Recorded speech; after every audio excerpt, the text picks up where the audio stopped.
Lorsque tu commences à jeûner et à prier, tu remarques une déconnexion avec le terrestre et un lien qui se renforce avec le céleste. La puissance de la prière et du jeûne ajoute encore plus de force à la prière seule. La prière et le jeûne soumettent et affaiblissent la chair. C'est peut-être l'une des pratiques spirituelles les plus négligées dans la vie chrétienne. Si je faisais un sondage parmi ceux qui sont ici ou qui regardent en ligne et que je demandais combien prient chaque jour, la majorité lèverait la main. Si je posais ensuite la question de savoir combien lisent la parole quotidiennement, moins de mains se lèveraient. Mais si je précisais encore en demandant combien pratiquent régulièrement le jeûne et la prière, je pense que très peu pourraient lever la main. Peut-être que certains diraient « Oui, j'ai jeûné 1 ou 2 fois » ou « Je le fais de temps en temps ». Mais rares sont ceux qui pourraient affirmer que c'est une habitude ancrée dans leur vie.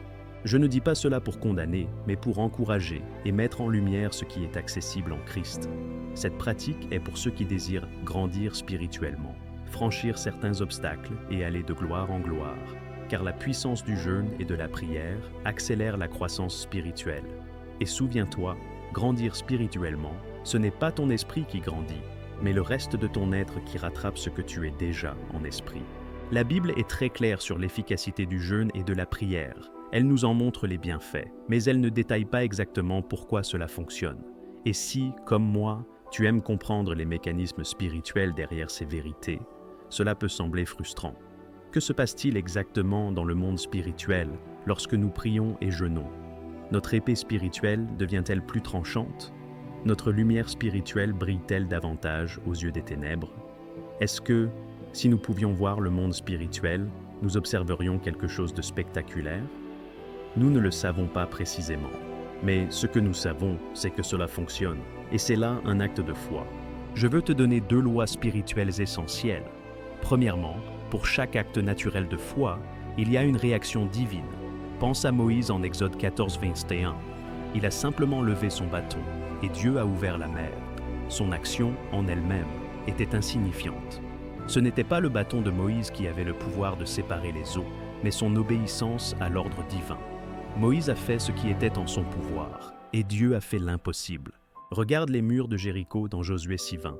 Imagine la scène, les Israélites tournent autour de la ville, puis, au dernier jour, ils poussent un cri de victoire. À première vue, c'est absurde. Crier contre des murailles pour qu'elles tombent, pourtant, c'est exactement ce qui s'est produit. Ce n'était pas leur cri qui a détruit les murs, mais Dieu, en réponse à leur acte d'obéissance. Regarde encore Élie en premier, roi 18:33. Il défie les faux prophètes en appelant le feu du ciel. Pendant que ces derniers prient en vain leurs idoles, Élie se moque d'eux, mais imagine l'instant de vérité. Si le feu n'était pas tombé, il aurait eu l'air ridicule. Pourtant, il a cru et il a obéi. Et Dieu a répondu par un miracle spectaculaire. Deuxièmement, Dieu agit à travers des actes simples d'obéissance. Regarde ce que Jésus a dit en Marc 16:18. Ils imposeront les mains aux malades, et ceux-ci seront guéris. Il n'a pas expliqué pourquoi le simple fait d'imposer les mains fonctionne. Mais il a dit que cela fonctionne. Je me souviens d'un moment où j'ai prié pour une petite fille en Californie. Elle était sourde d'une oreille, et sa mère m'a demandé de prier pour elle après un service. J'ai posé mes mains sur elle et j'ai prié. Il n'y avait rien de spécial dans mes mains, rien de particulier dans la manière dont j'ai prié. Je n'ai pas utilisé de technique spécifique. J'ai simplement appliqué ma foi, comme Jésus l'a ordonné. La réaction de cet enfant a été incroyable. Son visage s'est illuminé lorsqu'elle a soudainement commencé à entendre. Elle a regardé sa mère, choquée, et lui a dit qu'elle pouvait entendre normalement. Plus tard, cette mère est revenue avec des documents médicaux confirmant que l'audition de sa fille avait été restaurée. Encore une fois, je ne comprends pas tous les détails de comment cela fonctionne, mais je sais que cela fonctionne. Et c'est là toute la puissance du jeûne et de la prière. Nous n'avons peut-être pas tous les détails sur les dynamiques spirituelles en jeu, mais nous savons que cela produit un effet puissant. Lorsque tu jeûnes, tu soumets ta chair, tu affaiblis ses désirs et tu fortifies ton esprit. Tu t'alignes davantage avec le royaume de Dieu, et cela ouvre des portes spirituelles qui restent souvent fermées à ceux qui ne pratiquent pas cette discipline. Le jeûne et la prière ne sont pas seulement pour les temps de crise ou les moments où nous avons un besoin urgent. Ils devraient être une partie intégrante de la vie du croyant, une habitude spirituelle régulière qui nous permet de nous approcher toujours plus de Dieu. C'est une clé pour avancer dans notre marche avec Christ, pour remporter des victoires et pour grandir spirituellement. En fait, les médecins étaient tellement étonnés qu'ils ont continué à refaire les tests encore et encore. Ils disaient sûrement que la machine devait être défectueuse, alors ils ont dû répéter les analyses. Ils n'arrivaient pas à expliquer comment elle pouvait entendre à nouveau. Mais moi, je ne comprends pas toutes les dynamiques spirituelles qui entrent en jeu lorsque j'impose les mains aux malades. Je ne comprends pas pleinement Jacques 5, versets 14 à 15, qui parle d'oindre les malades avec de l'huile. D'accord, il y a l'imposition des mains, mais maintenant il y a l'imposition des mains avec de l'huile. Pourquoi est-ce que cela fonctionne? Je ne sais pas, mais ça fonctionne. J'obéis simplement à Dieu. Bien sûr, nous comprenons que le Seigneur nous donne parfois des révélations et qu'il est important d'étudier pour se montrer approuvé. Il est essentiel d'être informé et de ne pas être ignorant des dynamiques spirituelles autant que possible. Mais nous devons tous accepter qu'à un moment donné, cela se résume à la foi. Nous devons reconnaître qu'il y aura toujours un aspect que nous ne comprendrons pas entièrement. Regardons Romains 10, versets 9 à 15. Je partage le message du salut aux perdus et cela les conduit à être sauvés pour l'éternité. Comment cela fonctionne-t-il? Pourquoi Dieu a-t-il choisi la prédication de l'Évangile pour accomplir cela? Quelqu'un se lève, communique avec des mots, avec des sons, cette vérité qui vient du Père, les auditeurs l'entendent, le Saint-Esprit éveille leur foi et ils croient en vue du salut. Cela n'a pas de sens pour l'esprit rationnel, mais c'est pourtant ainsi que Dieu a choisi d'agir. Et c'est le même principe pour le jeûne. Je ne comprends pas exactement pourquoi cela fonctionne. En étudiant certaines portions des Écritures sur ce sujet, nous pouvons en déduire quelques idées sur son efficacité, et nous allons en parler dans un instant, mais je dois simplement reconnaître que c'est un acte de foi. La deuxième loi spirituelle est la suivante. Tout ce qui fortifie mon esprit affaiblit ma chair. Ou pour être plus précis, tout ce qui renforce l'influence de mon esprit diminue l'influence de ma chair. Lorsque je commence à obéir à Dieu, le Saint-Esprit en moi commence à prendre plus d'influence dans ma vie quotidienne, dans mes pensées, dans mes actions. Si je commence à marcher dans la désobéissance, le Saint-Esprit ne me quitte pas, mais il est attristé et il perd de son influence, car je ne coopère pas avec lui dans certains aspects de ma vie.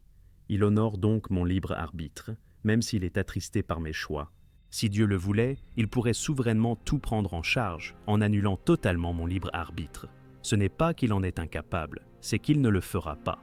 Et c'est là tout le mystère du libre arbitre. Mais c'est un sujet pour un autre moment. Ce que nous devons retenir, c'est que tout ce qui fortifie mon esprit affaiblit ma chair. C'est d'ailleurs pour cela que j'encourage les gens à prier en langue.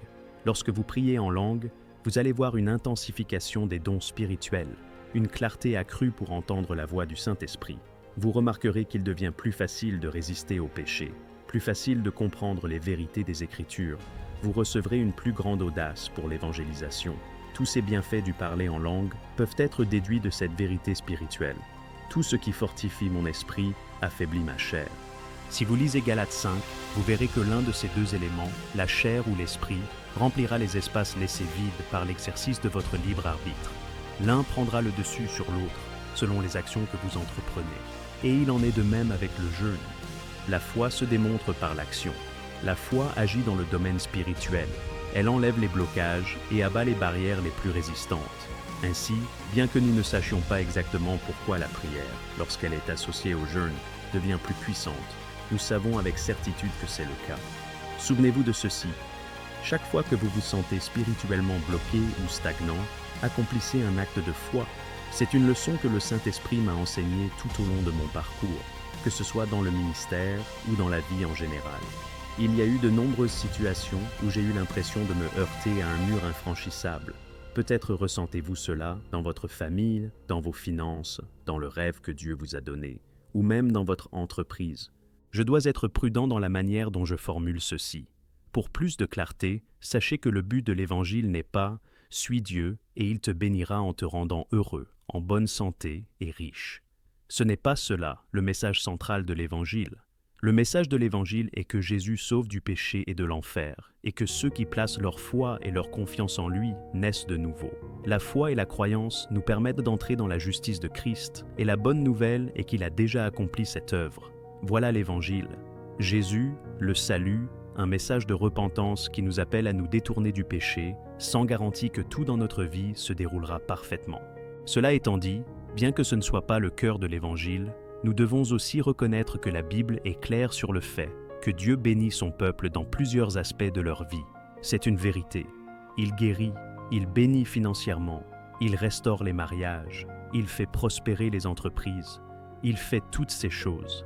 Tant que nous gardons à l'esprit que ces bénédictions sont des vérités secondaires et que le centre de notre foi reste Christ, nous restons ancrés en lui. Nous devons être prêts à tout abandonner pour lui. Lorsque nous vivons avec cette disposition de cœur, nous vivons les mains ouvertes devant Dieu. Mais il arrive que nous atteignions des moments de frustration, où nous avons l'impression de forcer sans voir de résultat.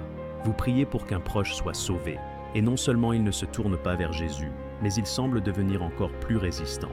Vous priez pour une percée dans le ministère que Dieu vous a confié, et malgré toutes vos prières, malgré tous vos efforts intellectuels, vos dons, vos études, vos stratégies, rien ne fonctionne.